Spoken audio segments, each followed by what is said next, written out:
Hello everyone. पिछली video में हम लोग यूपीएससी के एग्रीकल्चर टॉपिक के प्रीवियस ईयर सॉल्यूशंस को देख रहे थे, जिसमें हमारा टारगेट 1995 से लेकर 2025 तक के सारे सॉल्यूशंस को देखना था। तो हम लोग आज की वीडियो में उसको कंटिन्यू करेंगे। अच्छा, पिछली वीडियो में हम लोग 2013 तक के सारे सवालों को देख लिया था और 14 के सवालों को कंटिन्यू कर रहे थे। तो आज की वीडियो का पहला सवाल क्या है, which of the following is are correctly matched.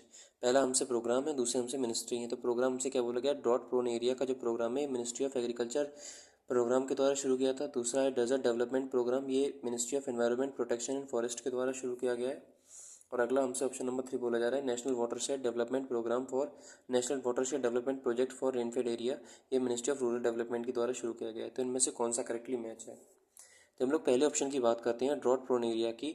तो ड्रॉट प्रोन एरिया का जो प्रोजेक्ट था ये मिनिस्ट्री ऑफ एग्रीकल्चर प्रोग्राम के द्वारा नहीं बल्कि मिनिस्ट्री ऑफ रूरल डेवलपमेंट के द्वारा शुरू किया गया था, पहली बात। दूसरी बात ये, ड्रॉट प्रोन एरिया प्रोजेक्ट का मेन एम जो था वो ये था कि ड्रॉट के जो एडवर्स इफेक्ट होते हैं उनको हमें मिनिमाइज करना है with respect to crops and lively stock. जब आप दूसरे ऑप्शन की बात करते हो डेजर्ट डेवलपमेंट प्रोग्राम की, तो ये वाला प्रोजेक्ट भी मिनिस्ट्री ऑफ रूरल डेवलपमेंट के द्वारा शुरू किया गया था। और इसका भी एम वही था क्या, कि जो हमारे ड्रॉट के एडवर्स इफेक्ट होते हैं उसको कम करना है, साथ साथ जो डेजर्टिफिकेशन हो रहा है उसको हम लोगों को कम करना है, यानी कि मिनिमाइज करना है डेजर्टिफिकेशन को। जब आप ऑप्शन नंबर 3 की बात करते हो, national watershed development project for rainfed area, तो इसका जैसा नाम बता रहा है क्या, कि हम लोग को डेवलपमेंट प्रोजेक्ट करना है रेनफेड एरिया के लिए। अब रेनफेड एरिया वो एरियाज होती हैं जहाँ पर ओन क्रॉप्स का प्रोडक्शन होता है, जहाँ पर अच्छी खासी बारिश होती है, उसी को हम लोग रेनफेड क्रॉप्स बोलते हैं। तो अगर नेशनल वाटरशेड इसकी प्रोजेक्ट की बात करोगे तो ये हमारा मिनिस्ट्री ऑफ एग्रीकल्चर प्रोग्राम के तहत आता है, यानी कि तीनों के तीनों ऑप्शन की कैसी है, मैचिंग गलत है, यानी कि ऑप्शन नंबर डी हमारा कैसा हो गया, करेक्ट हो गया। अगला क्वेश्चन क्या आ रहा है, what are the benefits of implementing integrated watershed development program. 2014 का सवाल है कि इंटीग्रेटेड वाटरशेड डेवलपमेंट प्रोग्राम का बेनिफिट क्या होगा, मकसद क्या होगा। तो इसके मकसद हम लोग बाद में देखेंगे, इसका बेनिफिट बाद में देखेंगे, पहले इसके बारे में हम लोग बेसिक जानकारी ले लेते हैं। जब आप इसकी बात करोगे इंटीग्रेटेड वाटरशेड डेवलपमेंट प्रोग्राम की, तो ये 2009-10 में शुरू किया गया था, यानी कि प्रेजेंट टाइम में ये रेलिवेंट उतना नहीं है, इसको 10 सालें भी हो चुकी हैं। दूसरी बात हम लोग को ये याद रखनी है कि जब आप इंटीग्रेटेड वाटरशेड डेवलपमेंट प्रोग्राम की बात करोगे तो ये भी मिनिस्ट्री ऑफ रूरल डेवलपमेंट के द्वारा ही शुरू किया गया था। साथ साथ हम लोगों को एक बात और याद रखनी है क्या, कि जब आप क्या बोलते हैं, उसके बेनिफिट्स को या फिर इसके जो एडवांटेजेस हैं उसको देखोगे, तो इसका एडवांटेज बहुत सिंपल था। क्या, पहला एडवांटेज इसका ये था कि हम लोगों को सॉइल एरोजन को कम करना है। दूसरा एडवांटेज इसका ये था कि जो रेन वाटर हार्वेस्टिंग होती है उसको हम लोगों को प्रमोट करना है। साथ में जो ग्राउंड वाटर टेबल होती है ना, उसको भी हम लोग क्या करना है, इंक्रीज़ करना है। और साथ में हम लोगों को जो नेचुरल वेजिटेशन होती है उसको भी हमें क्या करना है, प्रमोट करना है। यानी कि ऑप्शन नंबर 1 जो कि सॉइल रन ऑफ की बात करता है, ये भी इसका मकसद था।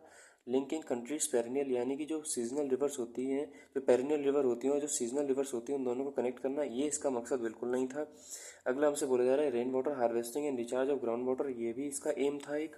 और जिसकी बेनिफिट की बात करोगे तो रीजनरेशन ऑफ नेचुरल वेजिटेशन, ये भी इसका एम था। यानी कि option number 1, 3 and 4 are correct. 1, 3 और 4 ऑप्शन नंबर सी में बोलेंगे। देखो यार, हम लोगों ने सवालों की अप्रोच देखी थी, वो क्या देखी थी कि सबसे पहले यूपीएससी 1995 से हम लोगों से सवाल पूछना किया था बेसिक क्रॉप्स के बारे में। फॉर एग्जांपल क्रॉप क्या है, उसकी क्लाइमेटिक कंडीशन क्या है और उसकी ग्रोइंग एरिया क्या है, उस क्रॉप की स्पेशलिटीज़ क्या है।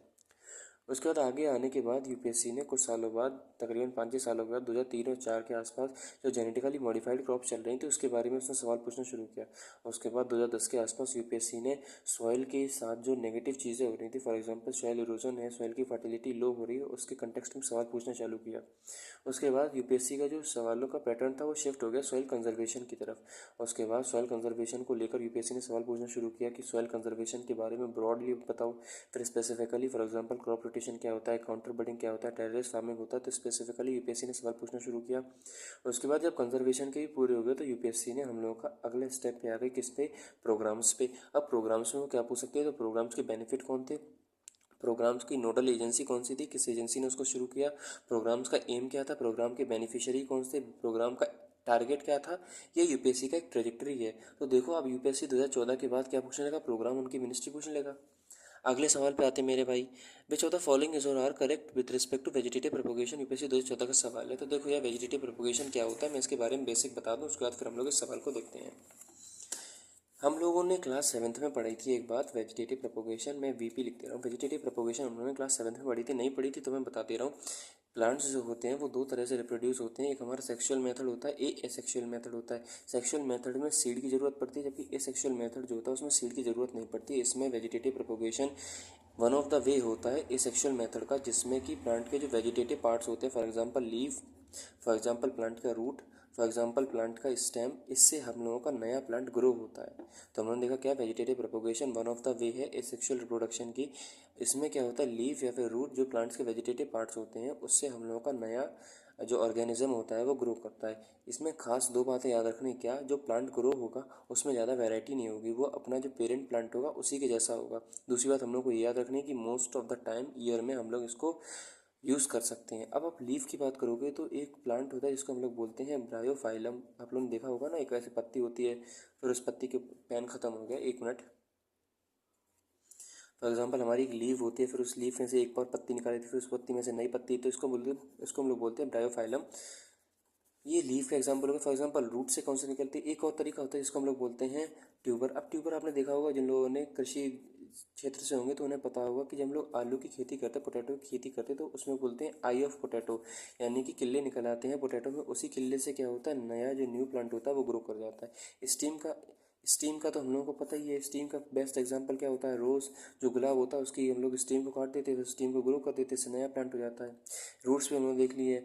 तो हम लोगों ने क्या देखा, हम लोगों ने एक चीज़ देखी क्या, कि प्लांट जो होता है एक प्लांट के ऑर्गन से पूरा प्लांट नया निकल आता है, उसी को हम लोग क्या बोलते हैं, वेजिटेटिव प्रोपोगेशन बोलते हैं।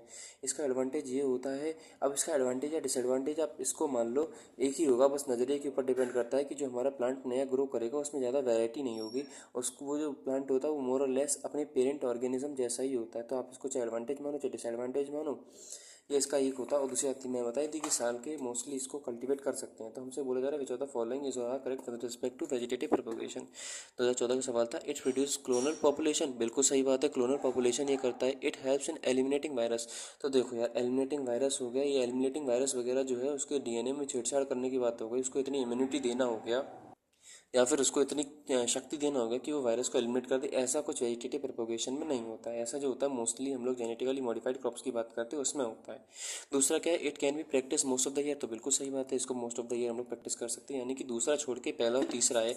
तो ऑप्शन नंबर सी हमारा कैसा हो गया, सही हो गया। अगले क्वेश्चन की हम लोग अगर बात करते हैं तो हमसे क्या बोला जा रहा है, substitution of steel from wooden plough is example of 2015। Substitution हम लोगों को स्टील को करना है वुडन प्लो से, तो एक इसका एग्जाम्पल है। पहला हमारा ऑप्शन बोला है लेबर ऑगमेंटिंग टेक्नोलॉजिकल प्रोग्रेस, दूसरा हमसे बोला है capital augmenting technological progress, capital reducing technological progress, और हमसे अगला ऑप्शन बोल रहा है नन। तो पहले मैं आपको इनके बारे में बता दे रहा हूँ, फिर आप लोग देख लेना। पहला हमारा ऑप्शन बोल रहा है, मैं इसको शॉर्ट में लिख दे रहा हूँ कि लेबर ऑगमेंटिंग अरे यार ये तो पेन खत्म हो गया है। लेबर ऑगमेंटिंग टेक्नोलॉजिकल प्रोग्रेस, इसके बारे में बता दे रहा हूँ, LATP शॉर्ट में लिख दिया है। इसमें पता क्या होता है, सिंपल इसका मतलब ये होता है कि हमें वर्कर की, जो वर्कर होगा उसका हमें प्रोडक्टिविटी प्लस उसकी एफिशिएंसी हमें बढ़ानी है। यानी कि हमें किस पे फोकस देना है, एफिशिएंसी। स्पेलिंग आप लोग देख लेना।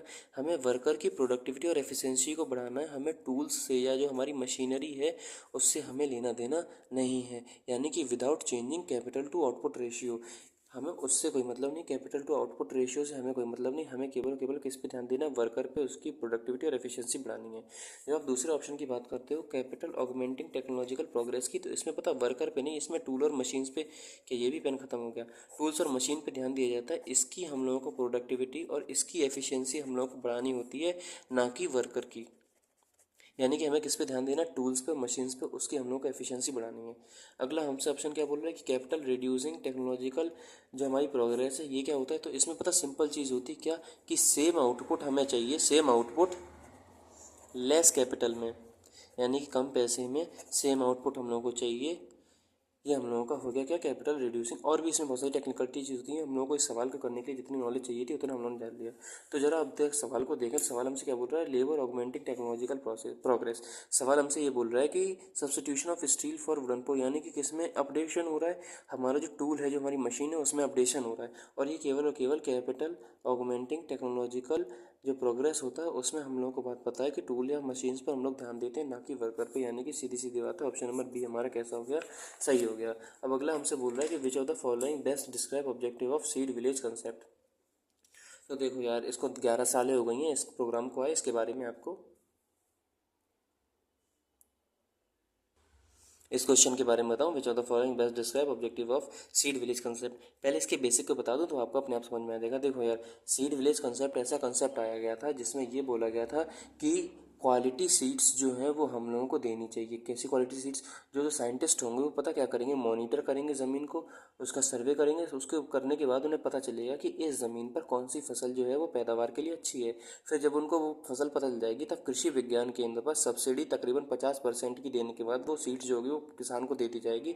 इससे क्या होगा, हमारा क्या होगा, अच्छी फसल होगी। इसका टारगेट क्या था? तो इसका टारगेट था हमारा राइस पल्सेस ऑयल सीड। अब जरा ऑप्शन देखें, encourage farmer to use their own farm seed. नहीं यार, ओन फार्म सीड की जरूरत ही क्या होगा? And discourage two by seed from सदर। ऐसी कोई बात बोली नहीं मैंने क्या बोला? मैंने ये बोला साइंटिस्ट जो होंगे रिसर्च डेवलपमेंट करेंगे, मॉनिटर करेंगे सॉइल का, फिर कृषि विज्ञान केंद्र के द्वारा सब्सिडी पर वो सीड हम लोग को देंगे। Involving the farmer for training in quality seeds production and thereby to make available quality seeds to other at appropriate time and affordable cost. बिल्कुल सही बात जो मैं बता रहा था ना कि 50% की सब्सिडी देंगे, जिसमें टारगेट क्या था, हमारा राइस था, पल्सेस था और हमारा जो ऑयल सीड था, ये हमारे क्या थे, इसके जो जिसकी उन लोगों को सीड्स देनी थी। Earmarking some villages exclusive for production of certified crops, यानी कि ऐसा तो कुछ नहीं है। Identifying the entrepreneurs in the village and providing them technological and financial setup, ऐसा भी नहीं कुछ था। यानी कि ऑप्शन नंबर बी जो है वो उसका कैसा होगा, सही होगा। अगला हमसे क्या बोला जाता है, इम्पैक्ट ऑफ एक्सेसिव या फिर inappropriate use of a nitrogen fertilizer in agriculture. 2015 का सवाल है। प्लोरिफिकेशन ऑफ, मतलब जब हम लोग नाइट्रोजन फर्टिलाइजर का ज़्यादा यूज़ कर देंगे एग्रीकल्चर में तो उससे क्या होगा, प्लोरिफिकेशन यानी कि उत्साह, यानी कि मोटिवेशन होगा किसका, नाइट्रोजन फिक्सेसिंग माइक्रो ऑर्गेनिज्म का इन सॉइल में। देखो यार, नाइट्रोजन फिक्सेशन क्या होता है? नाइट्रोजन फिक्सेशन क्लास 8 में होता है। इसमें पता क्या होता है? कुछ नहीं होता है। जो एटमॉस्फेयर में नाइट्रोजन होती है ना, उस नाइट्रोजन को यूजफुल नाइट्रेट्स में कन्वर्ट किया जाता है राइजोबियम नाम के बैक्टीरिया के द्वारा। क्यों? क्योंकि प्लांट्स जो होते हैं वो डायरेक्टली नाइट्रोजन को यूज़ नहीं कर सकते, तो जो राइजोबियम होंगे वो नाइट्रोजन फिक्सेशन प्रोसेस के द्वारा उस नाइट्रोजन को यूज़ करेंगे, फिर उसको ह्यूमन या फिर एनिमल यूज़ करेंगे, जिससे कि हमारी बॉडी में प्रोटीन का सिंथेसिस होता है। खैर वो अभी टॉपिक नहीं बता रहा हूँ। तो यार, अगर नाइट्रोजन फिक्सिंग ऑर्गेनिज्म अच्छा होगा, ये तो हमारा पॉजिटिव पॉइंट हो गया। ये तो हमसे जो इम्पैक्ट है वो तो नेगेटिव पूछे जा रहे हैं कि पहला ऑप्शन तो वो नहीं ना, तो पहला नहीं होगा, यानी कि ऑप्शन नंबर ए और डी गए। अगला क्या, increase the acidity of a soil, बिल्कुल सही बात है। और leaching of a nitrates to the ground water can occur, ये भी सही बात है। यानी कि ऑप्शन नंबर जो सी है हमारा वो कैसा होगा, सही हो जाएगा इसका। तो यार, आज की वीडियो में हम लोगों ने 2015 तक के सवाल देख लिए। आपका कोई भी कैसा भी सजेशन हो या फिर किसी सवाल को समझने में कोई दिक्कत हो या फिर कम एक्सप्लेनेशन कहीं पर लगा हो, आप मुझे ज़रूर कमेंट में बताना, मैं आपको सारी चीज़ें फिर से एक्सप्लेन कर दूंगा। अगली वीडियो में मिलते हैं। कोई भी आपका कैसा भी सजेशन हो मुझे ज़रूर बताना। अगली वीडियो में हम लोग नए टॉपिक के नए प्रीवियस ईयर के साथ मिलेंगे। टिल देन, जय हिंद, जय भारत।